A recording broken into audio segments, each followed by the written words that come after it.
వందే శ్రీ స్వప్రకాశం. నాయన స్వప్రకాశ నీకు వందనం అనరుస్తున్నాము. ఆత్మవిద్యా ప్రదాయకం, ఆత్మవిద్యను ప్రసాదించే వాడివి నీవు. వంశ పరంపరోద్ధారం, అటువంటి ఆత్మవిద్యను నేర్చుకునే వారిని ఎక్కువ మందిగా చేసి ఆయన యొక్క తత్వాన్ని ఎరిగిన వంశం కింద వంశ పరంపరోద్ధారం, అలా ఒకరి తర్వాత ఒకరు నేర్చుకునే విధంగా పరంపరంగా వచ్చినట్లుగా చేయమని అర్థం. మహత్తేజం నమో నమః, మహత్తేజుడైన నీకు నమస్కరిస్తున్నాను అనే అర్థంతో ఆ స్వప్రకాశునికి వందనం అనొచ్చి బాబాజీ, కమలీ బాబాజీ మనకి 5 వాక్యాలను ప్రార్థనలో పెట్టి ఉన్నారు.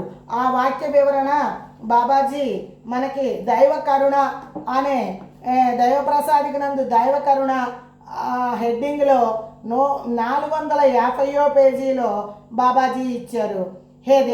హే దయాధికారి అయిన దేవాది దేవ, సమస్త జీవులను పాలించువాడా, దయకి ఎవరయ్యా ఉన్నారు అధికారి అంటే ఆ స్వప్రకాశుడే. అట్లాంటి ఆ స్వప్రకాశుడిని దయాధికారి అయిన దేవాది దేవ, దేవతలకే అధిదేవతవు. అందుకే మనం చెప్పుకుంటున్నాం బ్రహ్మ విష్ణు మహేశ్వరుల కన్నా గొప్పవారు గురుదేవులు. గురుదేవులు అంటే స్వప్రకాశులే. మా మనస్సు బుద్ధి చిత్త అహంకారములు, ఇవే అంతఃకరణలు. మనసు బుద్ధి చిత్త అహంకారాలని అంతఃకరణలు అని అంటారు. అంటే వాక్ ద్వారా ఏం మాట్లాడుతున్నామో అంతరంగం కూడా అదే ఉండాలి. వాటి ద్వారా ఇతరులని ఎలాంటి ప్రాణికోటినైనా హాని కలగకుండా కరుణింపుము. అహంకారము చేత ఏ విధమైన పాపము సమస్త ప్రాణికోటికి కలగనీయక సదా ఉండేలాగా మమ్మల్ని కరుణించు. అది ఆ వాక్యంలోని అర్థము. అలాగని మనం ఇందాక చూపుకున్నట్టుగా జయశాంతి, విజయశాంతి, దివ్యశాంతి అనుకోవాలి. హే స్వయం ప్రకాశ నిర్వికార ప్రభు, మా యొక్క సంకల్ప నిశ్చయ చింతన అభిమానము చేత సర్వకాల సర్వావస్థల యందు ప్రపంచంలో గల జీవకోటిని ప్రేమించులాగా బుద్ధిని కలిగింపుము. హే స్వప్రకాశ, ఓ పరమాత్మ స్వప్రకాశ, నిర్వికార ప్రభు, నిరాకార స్వరూప, మా యొక్క సంకల్పము అంటే మనసే సంకల్ప వికల్పాలు చేస్తుంది. నిశ్చయ అంటే బుద్ధి నిశ్చయాలు చేస్తుంది. చింతన అంటే చింతన చేస్తుంది. అభిమానము అంటే హృదయం దగ్గర ఉన్న అహంకారమే అభిమానము చేత సర్వకాల సర్వావస్థల యందు ఎల్లవేళలా ఎప్పుడు ఈ ప్రపంచంలో కలిగినటువంటి సర్వజీవకోటిని అంటే చిన్న జంతువు దగ్గర నుంచి పెద్ద జంతువుకు కూడా ఎటువంటి హాని కలిగించకుండా వాటిని ప్రేమించేటటువంటి బుద్ధిని మాకు కలిగించమని ఆ పరమాత్మ అయిన స్వప్రకాశుని మనం ప్రార్థనలో వేడుకొనుచున్నాము. హే సర్వాంతర్యామి అచల మనస్కాయ, హే సర్వాంతర్యామి సర్వము అణుమణువు నిండినటువంటి ఓ పరమాత్మ స్వప్రకాశ, అచల మనస్కాయ, నీకు మనసు అనేదే లేదు నాయన. అచల మనస్కాయ, అచలము అంటే కదలక చుట్టు కుదురు వల్లే ఉన్నటువంటి దానిని అచలము అని అంటారు. అచల మనస్కాయ అంటే కదలవు, నిశ్చలంగా ఉంటావు, అంతటా ఆవరించిన అద్భుత రూప, నువ్వు ఎలాంటి వాడు అంటే నాయన అద్భుతాలు చేసేటటువంటి పరమాత్మవి, ఆవరించి ఉన్నటువంటి వాడవు, అంతటా నిమిడీకృతమైనటువంటి వాడవు. మా యందు గల జాగ్రత్త స్వప్న సుషుప్తి అవస్థల యందు, జాగ్రత్త అంటే నిత్యం మనం మెలకుగా పగలు చేసేటటువంటి అవస్థ జాగ్రత్త అవస్థ. స్వప్నము అంటే నిద్రపోయినప్పుడు అలోలకగా నిద్రపోయినప్పుడు కలలు వచ్చే వ్యవస్థని స్వప్న వ్యవస్థ. సుషుప్తి అంటే గాఢ నిద్ర వ్యవస్థ. ఆ వ్యవస్థలకి ఆ 3 అవస్థలకి కారణమైనటువంటి హేతువు అంటే కారణము. ఆ 3 స్వప్న జాగ్రత్త స్వప్న సుషుప్తి అవస్థలకు అనగా ఆ 3 అవస్థలకు కారణమైన స్థూల సూక్ష్మ కారణ శరీరములు. స్థూల శరీరం అంటే మనకు భౌతికంగా కనబడుతున్న 96 తత్వాలతో ఏర్పడిన ఈ స్థూల శరీరము. సూక్ష్మ శరీరము అంటే 24 తత్వాలతో స్థూల శరీరము, 17 తత్వాలతో సూక్ష్మ శరీరము ఏర్పడుతుందని ఇదివరకే మనము తెలుసుకొని ఉన్నాము. ఈ స్థూల శరీరముతోనూ సూక్ష్మ శరీరముతోనూ కారణ శరీరము సుప్తావస్థలో ఉంటుంది, అది తమో గుణంలో ఉంటుందని తెలుసుకున్నాము. ఈ 3 స్థూల సూక్ష్మ కారణ శరీరముల్లో కానీ ఎలాంటి అజ్ఞానమైన జనితమైన విషయములు కలగకుండా కాపాడము. అంటే మన కళలో కూడా తప్పటి ఆలోచనలు కానీ తప్పు వ్యవహారమైనటువంటి భావనలు కానీ రాకోకుండా, అంటే జాగృత వ్యవస్థలో కానీ స్వప్నావస్థలో కానీ సుషుప్తి అవస్థలో కానీ ఎలాంటి తప్పుడు ఆలోచనలు రాకోకుండా, విషయాలను కలక్కోకుండా, అజ్ఞానం అంటే బుద్ధి లేని వ్యవహారత, అజ్ఞానం పోతేనే జ్ఞానం, అలాంటి విషయాలు కలక్కోకుండా మమ్మల్ని కాపాడు తండ్రి అని ఆ స్వప్రకాశుణ్ణి ప్రార్థన సలుపుచున్నాము. హే అనంతరూప భద్రాత్మక, హే అనంతరూప అంటే అనంతమైన వాడవు, అనంతరూప భద్రాత్మక భద్రమైన వాడవు. త్వక్కు చక్షు శ్రోత్ర జిహ్వ గ్రాణాదుల చేత, త్వక్కు అంటే చర్మము, చక్షువు అంటే కన్ను, స్తోత్రము అంటే చెవి, జిహ్వ అంటే నాలుక, గ్రాణాదులు అంటే ముక్కు, ఎవరు నీ మార్గము నడిచేదరో అంటే ఈ జ్ఞానేంద్రియాలతో జ్ఞానం తెలుసుకొని ఎవరిని మనకి పెద్దలు చెప్తారు, చెడు వినకు, చెడు అనకు, చెడు తినకు, చెడు మాట్లాడకు అని కూడా చెప్తారు. అలాగా త్వక్కు చచ్చు స్తోత్రం చెడు చూడకు, త్వక్కు చచ్చు స్తోత్రం జిహ్వ గ్రాణాదులతో ఎవరు నీ మార్గము నడిచెదరు, ఎవరు నీ మార్గం వదలెదరు అంటే నిన్ను నమ్మిన వాళ్ళని, నువ్వు చెప్పిన మాటలు విని ఆచరించే వాళ్ళని, వినని వాళ్ళను కూడా ఎవరు నీ మార్గము వదలెదరు. ఇట్టి వారినెల్లా అజ్ఞాన తిమిరాంధకారం నుండి రక్షించి, అజ్ఞానం అనే గాఢాంధకారమైనటువంటి అజ్ఞానము, మూర్ఖత్వము, అటువంటి స్థితిని నుండి రక్షించి, వాళ్ళకి ఎవరైతే అజ్ఞానంలో ఉన్నారో వాళ్ళకి జ్ఞానం అనే మార్గాన్ని ప్రసాదించి అనుగ్రహించి, ఆస్తికులను నాస్తికులను సమస్త ప్రాణికోటిని ప్రేమించే శక్తిని ప్రసాదింపుము. అలాగా మమ్మల్ని తయారు చేసి బుద్ధిహీనులమైన మాకు బుద్ధిని కలిగించి సృష్టిలో ఉన్నటువంటి ప్రతి ప్రాణిని ప్రేమించే శక్తిని మాకు కలిగించు. ఆస్తికులు అనగా దైవాన్ని నమ్మిన వారిని ఆస్తికులు అని అంటారు. నాస్తికులు అనగా దేవుడు లేడనే మూర్ఖత్వంగా వాదించే వాళ్ళను, అజ్ఞానంతో ఉన్న వారులను నాస్తికులు అంటారు. అట్లాంటి వారిని అందరూ కూడా క్షమించి వాళ్ళందరికీ జ్ఞానాన్ని ఇచ్చి మీరు చెప్పినటువంటి బాటలో నడిచేటట్లుగా, మీ యొక్క కృపకు పాత్రులగినట్లుగా, వాళ్ళు తిరిగి సమస్త జీవులను ప్రేమించేటట్లుగా ఆశీర్వదింపమని ఆ స్వప్రకాశుని సన్నిధిలో స్వప్రకాశున్నే ప్రార్థన చేస్తున్నాము. హే ఆది మధ్యాంతర రహిత, ఆది మధ్యము అంతము, 3 ఆది అంటే మొదలు, మధ్యం అంటే మధ్య, అంతము అంటే చివర.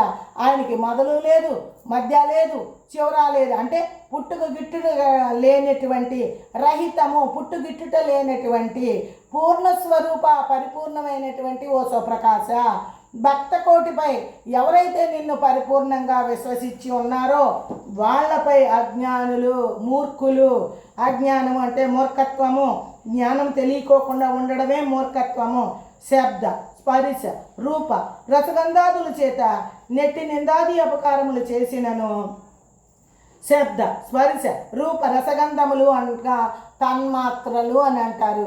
వీటినే విషయేంద్రియాలు అంటారు. ఈ విషయేంద్రియాలతో ఆయమ్మ ఏం చెప్పింది, ఏమ్మే ఏం చెప్పింది అని ముక్కులు మూతులు కొరుక్కునే రకాలుగా మాటలు ముచ్చట్లు పెట్టుకుంటారు. నిందాది అపకారాలు చేసినప్పటికీ కూడా నిరుత్సాహం కలక్క, నీయందే భక్తి శ్రద్ధలు ఉంచుకొని కలగనీయక వాటన్నిటినీ సహించి, పొగడతనైనా సహించాలి, తిట్టునైనా సహించాలి, భూషణ తిరస్కారాలన్నింటినీ సహించి నీటి యందు, ఏ నీటి యందు మామూలుగా ప్రవహిస్తున్న నీటిని కానీ కొలను కానీ ఏ నీటిని తీసుకున్నా సరే చేప ఎదురు నడుచున్నట్లుగా చేప నీటికి ఎదురు నడుస్తుందంట. సమస్త విషయవాసనల నుండి, ఈ సృష్టిలో ఈ జగత్తులో ఉన్నటువంటి విషయవాసనలు, లోకవాసనల నుండి వీళ్ళు నన్ను ఏమనుకుంటున్నారో అనుకుంటే నాకెందుకు ఏనుగెళ్తే కుక్క మరిగింది అనుకొని ఊరుకోవటం తప్ప మరేమి చేయని అవసరం లేదు అన్నదా భావించకండి. ఉదాహరణల కోసమే చెప్తున్నాను. నిరుత్సాహం పడక సమస్త విషయ వాసన నుండి మమ్ములను ఏ పరహేతువైన, ఇహానికి పరానికి హేతువైన కారణమైన, ఈ రెండిటికి కారణమైనటువంటి నీ యొక్క సన్నిధి అంటే ఆ స్వప్రకాశుని సన్నిధి చేరులాగా మమ్ము ఆశీర్వదింపుము తండ్రి. హే స్వప్రకాశ, నీ సన్నిధిలో మేము ఉండాలి. మమ్మల్ని ఎవరు తిట్టినా ఏమనుకున్నా అవి మాకు అంటకోకుండా నీ మార్గంలో నడిచే శక్తిని, నీ గురించి ధ్యానించే భక్తిని, నిన్ను యోచించే ఆలోచనని మాకు ఇవ్వమని ఆ పరమాత్మ అయినటువంటి స్వప్రకాశుని మనం వేడుకొంచున్నాము. ఇక్కడ చిన్న మనవి, శబ్ద, స్పర్శ, రూప, రసగంధాదులు అంటే విషయేంద్రియాలు అని మనం ఇదివరకే నేర్చుకొని ఉన్నాము. వీటినే తన్మాత్రలు అంటారు. ఇందు రూపము అనగా అగ్నికి సంబంధించి ఉంటుంది. రూపము అంటే ఆకారము కాదు, అది మన కంటికి గోచరమవుతుంది. మిగతావి గుర్తిస్తాము తప్ప గోచరము కంటికి అవ్వవు. ఉదాహరణకి శబ్దం వింటాం అంటే ధ్వనిని మనం వింటాం, అది కంటికి కనబడదు. అదేవిధంగా స్పర్శ అనుభూతి పొందుతాం, చర్మం ద్వారా స్పర్శ అనుభూతి పొందుతాం, గ్రహింపు చేస్తాం. రూపము అంటే అగ్ని, దానికి రూపము అంటే ఆకారము కాదు, అగ్నిని మనం కంటి ద్వారా మండుతున్న అగ్నిని చూడగలుగుతాము. రసము అంటే రుచి, ఆ రుచిని అనుభవిస్తాము, అంతేగాని గుర్తిస్తాము, అనుభవిస్తాము. మామిడి పండు తీగా ఉంది, బెల్లం తీగా ఉంది అని రుచిని అనుభూతిగా పొందుతాము, అంతేగాని దాన్ని గుర్తించలేము, రుచిని గుర్తించలేము, విషయాన్ని గుర్తించలేము. గంధము అనగా వాసన, వాసనని కూడా గుర్తిస్తాము. ముక్కు ద్వారా సెంటు వాసన, పరిమళాలన్నింటినీ కూడా, పువ్వుల వాసన, దుర్గంధపు వాసనలు అన్నిటినీ కూడా గుర్తించగలుగుతాము, అంతేగాని చూడలేము. ఇది శబ్ద, స్పర్శ, రూపరసగంధాదులు యొక్క వివరణ. తరువాత వాక్యము, హే స్వప్రకాశ, గబగబ చదువుతున్నానని నన్ను మన్నించాలి. ఈ 20 నిమిషాలు 30 నిమిషాల్లో ఈ సబ్జెక్టు అయ్యేది కాదు. ఈ వీడియో ఎంతకే వెళ్తుందో పాప అప్పటికే రెండోది అని అంటున్నారు, అందువల్ల గబగబా త్వరపడి పరుగు పెట్టినట్టు చదవాల్సి వస్తుంది, నన్ను క్షమించురుగాక. హే స్వప్రకాశ, మా యొక్క అంతర ప్రాణ జ్ఞాన విషయ కర్మేంద్రియముల ద్వారా, అంతర అంటే ఆంతరంగికంగా ఉన్న అంతఃకరణలు, ప్రాణ అంటే పంచప్రాణాదులు, జ్ఞాన అంటే పంచజ్ఞానేంద్రియాలు, విషయ అంటే విషయేంద్రియాలు 5, కర్మ ఇంద్రియాలు 5, వీటి ద్వారా అంటే 24 తత్వాల ద్వారా సత్కార్యములను నచ్చే శక్తిని, ఈ 24 తత్వాల ద్వారా మేము మంచి పనులు చేసేది అంటే జ్ఞానేంద్రియాల ద్వారా మంచి పనులు చేయాలంటే చెడు వినుకోకుండా, చెడు మాట్లాడుకోకుండా ఉండడం మంచి పని. మంచి విను, మంచి చూడు, మంచి తిను, మంచి మాట్లాడు, ఇలా. అలాగే అంతఃకరణలో మన మనసు, బుద్ధి, చిత్త అంతఃకరణలోనూ మనం తప్పుడు ఆలోచనలు పెట్టుకోకుండా ఉండడమే మంచి పని. జ్ఞానేంద్రియముల ద్వారా చూసేవి, విషయేంద్రియముల ద్వారా అన్నీ మంచివే చేసుకోమని, కర్మేంద్రియాల ద్వారా కాళ్ళు చేతుల ద్వారా కూడా మంచి పనులు చేయమని, సత్కార్యములు మంచి మంచి సత్కార్యములను చేయమని, నమర్చమనే శక్తి, అట్లా చేసే శక్తి నీవే మాకు ఇవ్వాలి అనే భావంతో వెష్టి అంటే మనం వ్యక్తిగతంగా ఉన్నది వెష్టి, సమిష్టి అంటే చాలామంది కూడుకున్న దాన్ని సమిష్టి, మనోభిష్టి మనసు యొక్క కోరిక, మనోభిష్టి అంటే మనసు యొక్క కోరిక. వ్యక్తిగతంగా నాకు అదే కోరిక ఉండాలి, సమిష్టి తత్వంలో కూడా అదే కోరిక ఉండాలి, మన మనస్సులో కూడా అదే ఉండాలి. అంటే పైకి ఒక మాట లోపలకు ఒక మాట భావన చేయకుండా మనోభిష్టి పరిణామాత్మకమైన స్వప్రకాశ సచ్చిదానంద పరిపూర్ణ జిజ్ఞాస, ఆ స్వప్రకాశను యందు పరిపూర్ణమైనటువంటి జిజ్ఞాసను కలిగించమని ఆ స్వప్రకాశుని సన్నిధిలో ఆ స్వప్రకాశున్నే మనం అనుగ్రహింపమని వేడుకొనుచున్నాము. మరొక వాక్యము, హే ప్రేమాధికారి అయిన దేవాదిదేవ, ప్రేమకు ఎవరయ్యా అధికారి అంటే అమ్మ ప్రేమ కన్నా గొప్పది, గురువు ప్రేమ అతీతమైనది, అనంతమైనది. హే ప్రేమాధికారి అయిన గురుదేవ, దేవాదిదేవ, దేవతలకే దేవుడివైనటువంటి ఓ గురుదేవ, హే స్వప్రకాశ, మా మనస్ఫూర్తి యందు ప్రార్థనలను అంగీకరించి, మనస్ఫూర్తిగా వాక్కుతో చెప్పేశామయ్యా, మనసులో అంగీకరించట్లేదేమో, అట్లా అంగీకరించేటట్టుగా మమ్ములను రక్షించి, మా బుద్ధి అందుండి, మా హృదయమునందుండి మాయను ఎదుర్కొని, ఈ మాయ అంటే మోహం, మిథ్య, ఇలాంటివి ఇదంతా అబద్ధం అనే మాటలాగా కాకోకుండా మాయను ఎదిరించి ఇది సత్యము, స్వప్రకాశుడే సత్యము అనే భావనతో మా మనస్సునందు ప్రగాఢముగా ఉండాలని, మాయను ఎదుర్కొని సమిష్టిని స్థాపించే తత్వాన్ని, శక్తిని మాకు ప్రసాదించు తండ్రి. సమిష్టి తత్వంతో మా తోటి సహోదరులు సహోదరి మణులకు ఈ విషయాన్ని బోధపరిచి మేమందరం మా మధ్య అవగాహన పెరిగి సమిష్టి తత్వంతో మీ బాటలో నడిచేటటువంటి శక్తిని మాకు ప్రసాదించు తండ్రి.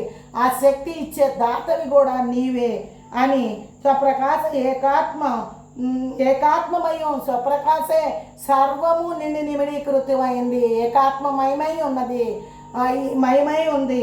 నమో నమః నమో నమః స్వప్రకాశ నమో నమః అని ఈ 6 వాక్యాలను మనం చదువుకుంటాము.